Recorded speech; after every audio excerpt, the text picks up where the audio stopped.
연기의 핵심은 무엇입니까? 연기에 대해 저는 다음과 같은 골격으로 공부해 가고 있습니다.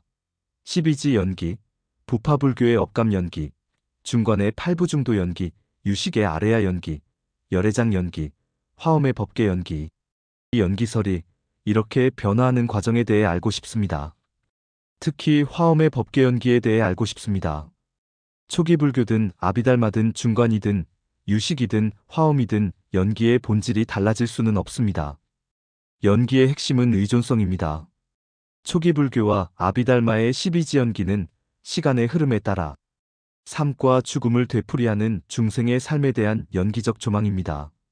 소위 소승의 12지 연기의 경우 연기 관계가 일방향입니다. 무명행명생유깁에서 보듯이 일방향입니다. 소위 대승인 반야사상이나 중관학의 경우 연기 관계가 쌍방향입니다. 눈 시각 대상, 긴 것 짧은 것, 나 세계에서 보듯이 쌍방향입니다. 그러나 소승과 대승, 양대 사상의 연기 사상이 달라진 것이 아닙니다. 12지 연기의 경우 시간의 흐름에 따라 불가역적으로 살아가는 중생, 생명체에 대해 연기를 적용했기에 일방향의 연기로 표현이 된 것입니다. 중관의 경우 눈과 시각 대상, 긴 것과 짧은 것 등 시간적으로 공존하는 사태에 대해 연기를 적용하기에 쌍방향의 연기로 표현이 됩니다. 연기법이 달라진 것이 아니라 연기를 적용하는 대상이 달라진 것일 뿐입니다. 초기 불교와 아비달마에서는 아에 대해 연기를 적용했고, 반야와 중관 등 대승불교에서는 법에 대해 연기를 적용한 것입니다. 더 간단히 정리하면 초기 불교의 연기관의 경우 연기에 대한 존재론적 적용이고, 중관학, 반야학의 연기관의 경우 연기에 대한 인식론적 적용입니다. 존재론적 조망에서는 원인 때문에 결과가 생하지만 거꾸로 결과 때문에 원인이 있을 수는 없습니다. 그러나 인식론적 조망에서는 원인 때문에 결과가 있고 거꾸로 결과 때문에 원인이 규정됩니다. 예를 들어 진흙이 원인이 되어 항아리가 생기지만 항아리가 생겨야 과거의 진흙이 항아리 재료, 원인이라고 규정이 됩니다. 항아리 공장에 진흙이 아무리 많이 쌓여 있어도 나중에 그 흙으로 기와를 만들면 그 진흙은 항아리 재료가 아니라 기와 재료로 정체가 바뀝니다. 즉, 결과가 발생한 다음에 원인의 정체가 규정이 되는 것입니다. 이런 논리에 대해서는 중론 도처에서 상세히 설명합니다. 따라서 초기 불교와 중관학의 경우 연기설이 달라진 것이 아니라 연기를 적용하는 대상이 달라진 것일 뿐입니다. 초기 불교의 경우 시간의 흐름에 따라 생로병사한 후 다시 윤회전생하는 자에 대해 연기를 적용했기에 12연기설의 가르침으로 표현된 것이며, 중관, 반야학의 경우 눈과 시각 대상, 긴 것과 짧은 것, 진흙과 항아리와 같은 법에 대해 연기를 적용했기에 쌍방향의 연기를 설하는 법공의 사상으로 표출된 것입니다. 과거 동아시아에서 소승은 아공, 대승은 아공과 함께 법공을 가르친다고 대승과 소승을 구분한 것이 모두 옳습니다. 물론 아공을 제대로 체득하면 법공은 저절로 체득된다고 보는 것이 중관귀류논증파 월칭의 연기관입니다. 유식학의 경우 아레야 연기론을 통해 연기를 가르칩니다. 이는 초기 불교, 부파 불교의 12연기설과 큰 차이가 없습니다.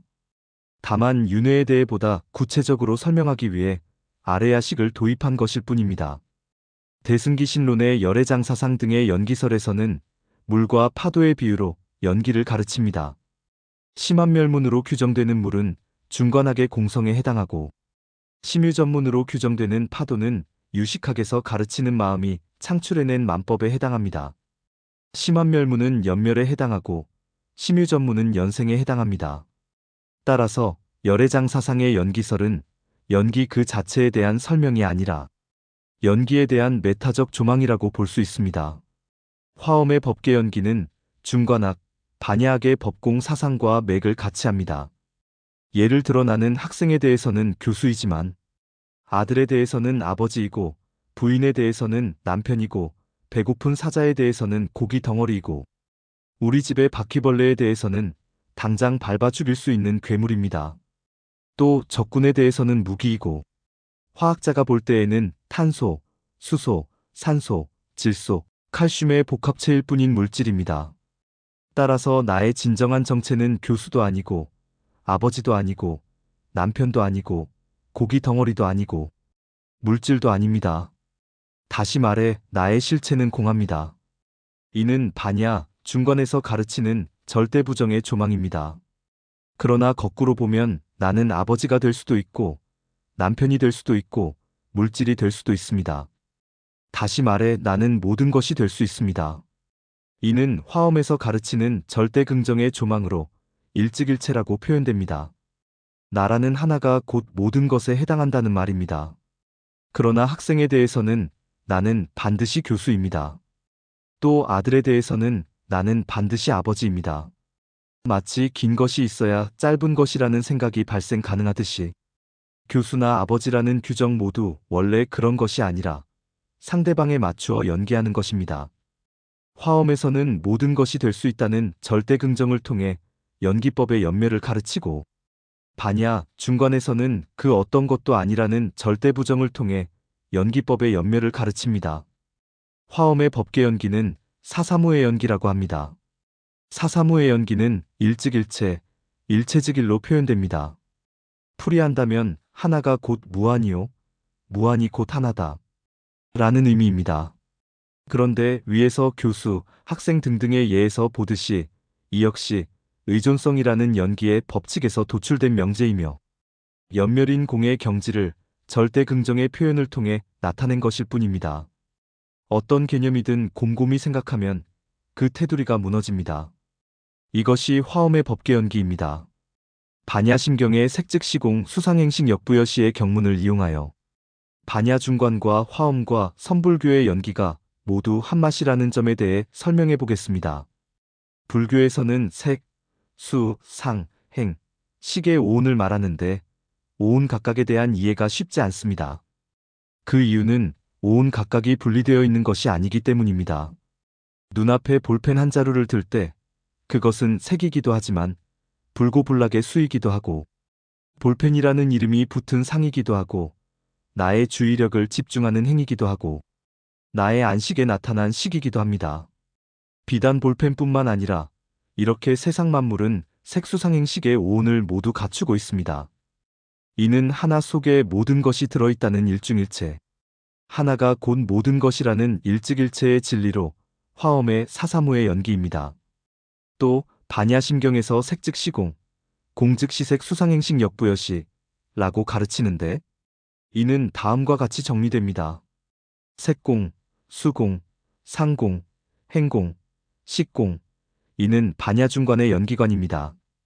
그런데 수학 또는 산수에서는 다음과 같이 가르칩니다. A는 B이고 C는 B이면 A는 C이다. 이를 위해 대입하면 다음과 같이 됩니다. 색수상 행식 즉 물질이 느낌이고 느낌이 생각이고 생각이 의지이고 의지가 마음이며 물질이 마음이고 이는 언어가 무너진 화두, 공안의 세계로 선문답의 연기입니다. 언어가 무너진 경지는 별다른 것이 아니라 우리가 체험하는 지금 이 순간의 세상 그대로에 대한 조망일 뿐입니다. 색이 수이고 수가 상이고 상이 행이고 행이 식이고 식이 색이고 색이 상이고 상이 식이고 마치 부처님이 마른 똥막대기이고 달마 스님이 인도에서 중국에 들어오신 뜻이 정전백수자이듯이 생각이 무너지고 언어가 무너진 것이 이 세상의 참 모습입니다. 생각이 무너지기에 숭산 스님께서 가르치신 오직 모를 뿐인 자리입니다. 또 가나선의 경우 화두를 들고 생각을 막습니다. 생각의 출구인 사고 모두를 막습니다. 이는 중도 자리에 머무르는 수행이며 중도는 그대로 연기입니다. 화두를 들고 있는 자리는 사고 분별이 모두 끊어진 연멸의 자리입니다. 이것이 가나선의 연기성입니다. 따라서 가나선의 수행 방식은 초기 불교의 사상적 중도를 체득하는 여법한 수행이라고 볼 수 있습니다. 이상에서 보듯이 초기 불교 일의 중관, 유식, 열애장, 화엄은 물론이고 가나선에 이르기까지 연기의 가르침을 그 본질로 삼습니다.